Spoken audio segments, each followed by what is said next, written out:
प्रिय मित्रों,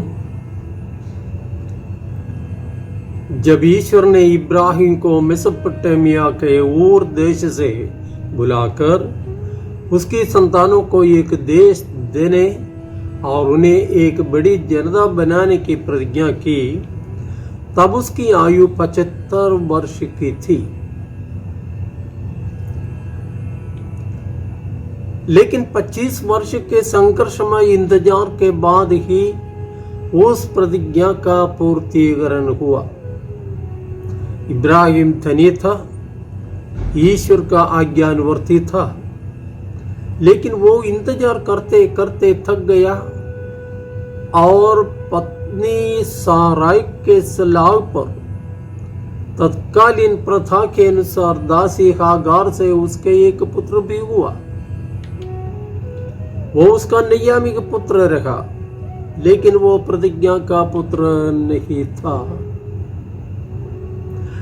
जब इब्राहिम और सारा में शारीरिक रूप से संतानोत्पादन की शक्ति नहीं रह गई, तभी इसहाक का जन्म हुआ। ईश्वर पत्थर से भी इब्राहिम के लिए संतान पैदा करने को सक्षम है। न्यायकर्ताओं के ग्रंथ में इसी प्रकार के एक घटना का वर्णन है। समसोन की मां बाज थी। एक दिन प्रभु का दूत उसे बोला, आप बाज है, लेकिन आप गर्भवती होंगी और पुत्र प्रसव करेंगी।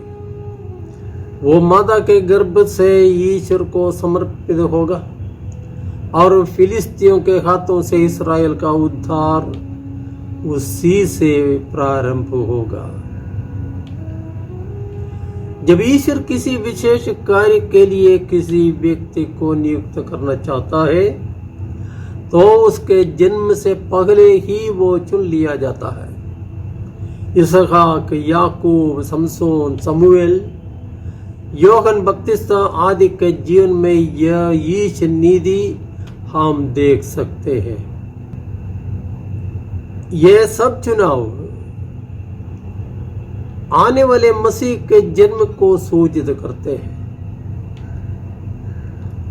इसी सत्य को स्पष्ट करते हुए संत पौलुस एफेसियों के नाम पत्र में लिखते हैं कि ईश्वर ने अनंत काल से जो उद्देश्य अपने मन में रखा था, उसने उसे हमारे प्रभु यीशु मसीह द्वारा पूरा किया।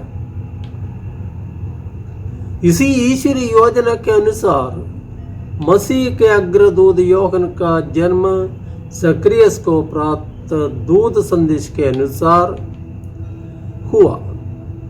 इसका वर्णन आज के सुसमाचार में हमने सुना। यूहन्ना का जन्म माता पिता और पड़ोस के लोगों के लिए बड़े आनंद का कारण बना।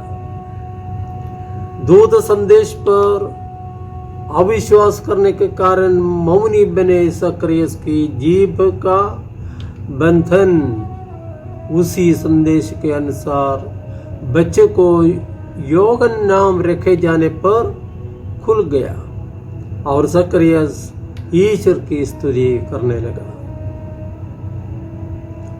इन तमाम घटनाओं में ईश्वर का विशेष हस्तक्षेप देखकर लोग विस्मित हुए और आपस में बोले, पता नहीं ये बालक क्या होगा। असल में ये सवाल हर एक बच्चे या बच्चे के विषय में कर सकते हैं। हर इंसान एक रहस्य है। हर बच्चा ईश्वर की एक योजना पूरी करने के लिए पैदा होता है।